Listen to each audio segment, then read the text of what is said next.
Salve a todas e a todos. Como faço toda terça-feira, trato de um tema vinculado à educação e essa semana o meu tema é sobre a reforma tributária. Todo governo, quando inicia o mandato, normalmente ele fala de três temas essenciais, como reforma tributária, reforma administrativa e reforma política. Atualmente, reforma política não é o tema que parece que é mote em relação à necessidade de alteração. Até porque a reforma política acabou tendo várias, né? Sobretudo pelo próprio Poder Judiciário, estabelecendo uma série de regramentos.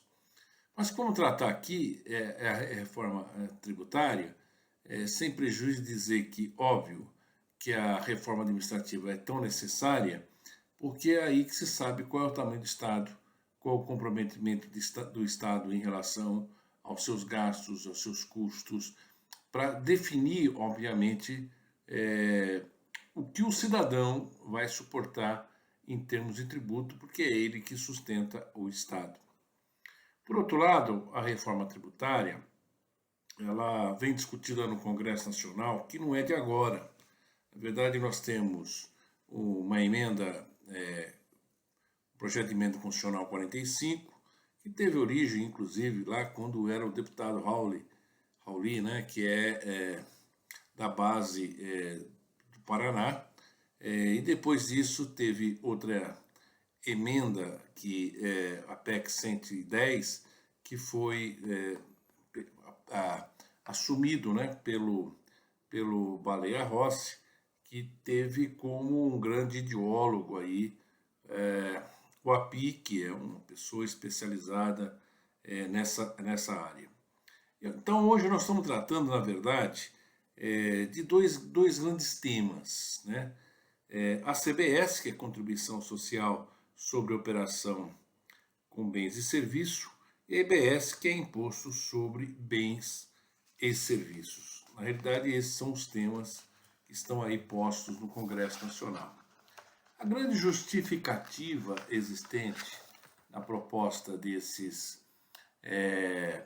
tributos e da reforma tributária propriamente dito, primeiro é criar efetivamente alíquotas únicas, a fim de que essas alíquotas únicas pudessem simplificar o processo. O segundo objetivo, e aí que mais nos preocupa, com a unificação de PIS e de COFINS, poderia, infelizmente, criar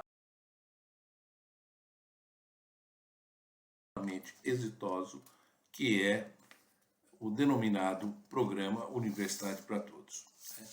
Então, essas duas justificativas foram colocadas nesses projetos.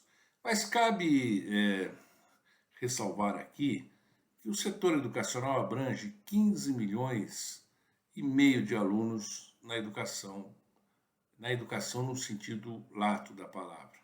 A educação básica corresponde aí a 90 milhões e 100 mil alunos, podendo ser corrigido com o censo mais atualizado, o que corresponde a 20% do alunado existente na educação básica.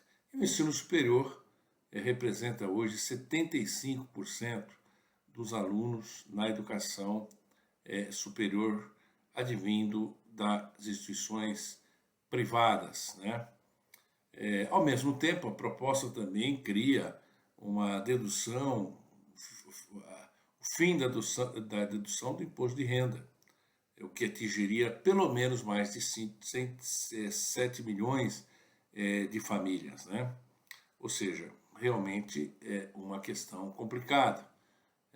Ao mesmo tempo que, no caso da educação básica, havendo essa reforma e com as alíquotas que estão sendo propostas, isso obviamente faria com que houvesse transferência da educação pública, da educação privada para a educação pública, onerando ainda mais o Estado.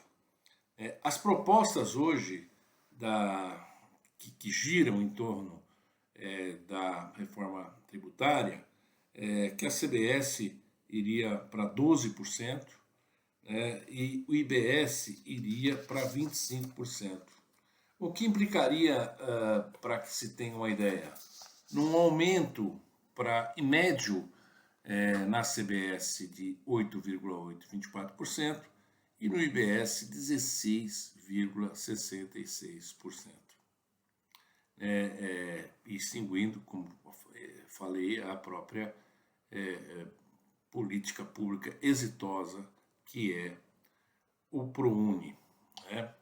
Então, ou seja, realmente é extremamente complicado uma proposta em que, como diria o presidente Lula nos seus dois primeiros mandatos, a educação não é, evidentemente, um custo, mas é um investimento.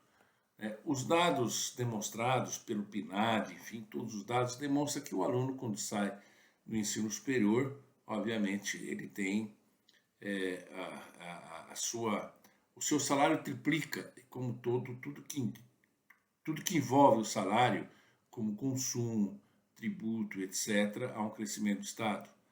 A educação básica, obviamente, que há necessidade, obviamente, de se formar para a cidadania. Temos ainda um grande apagão na educação superior, como na educação básica. Alunos que deixaram de estudar na educação básica e alunos que não conseguem, obviamente, ingressar ou encerrar na educação básica e ingressar no ensino superior. Então, ou seja, é extremamente complicada realmente essa proposta. Mas o segmento privado de educação, ele não é insensível à necessidade do equilíbrio do Estado, à necessidade de até fazer a sua parte e contribuir com a sua parte.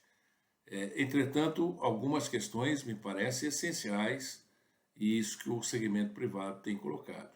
O primeiro ponto fundamental é de que a tributação não majore nos termos que é hoje. Ficamos contentes com o pronunciamento do API, que é o idealizador teórico de uma das reformas, ao dizer que tem que ter alíquotas diferenciadas para a educação e para a saúde. Isso foi bom logo depois do encontro das lideranças do fórum. O professor Celso Lisquet esteve lá, a professora Amable, discutindo esse assunto. Então foi importante. Ao mesmo tempo, o setor basicamente pontua alguns objetivos necessários. Primeiro, preservar o ProUni. Segundo, criar alíquotas diferenciadas para a educação que onere mais do que é hoje.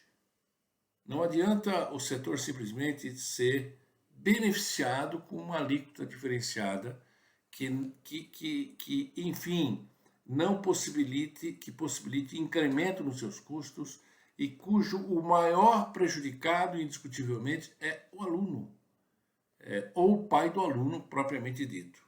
Então, essa é uma questão que precisa ser colocada. Tivemos a oportunidade também de ter uma reunião com o Reginaldo Lopes, que é um dos coordenadores dessa reforma tributária, tivemos no seu gabinete, e reafirmamos esse assunto, e me parece que começa a iniciar um consenso de que a educação e a própria saúde não pode ser onerada mais do que é hoje. E a preocupação também das instituições é com a inclusão propriamente dita.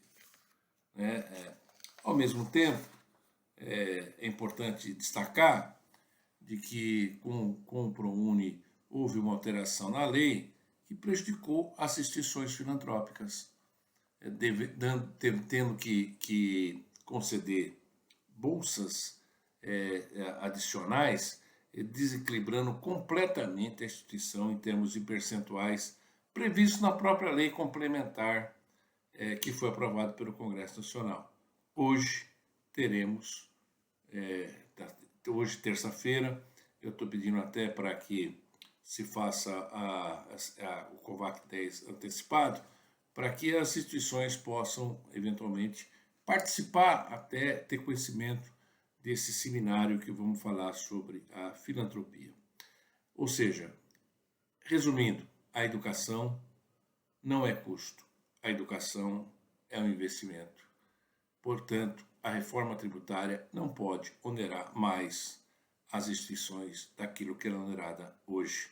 E, ao mesmo tempo, o programa Universidade para Todos tem que ser preservado. Muito obrigado. Até a próxima terça.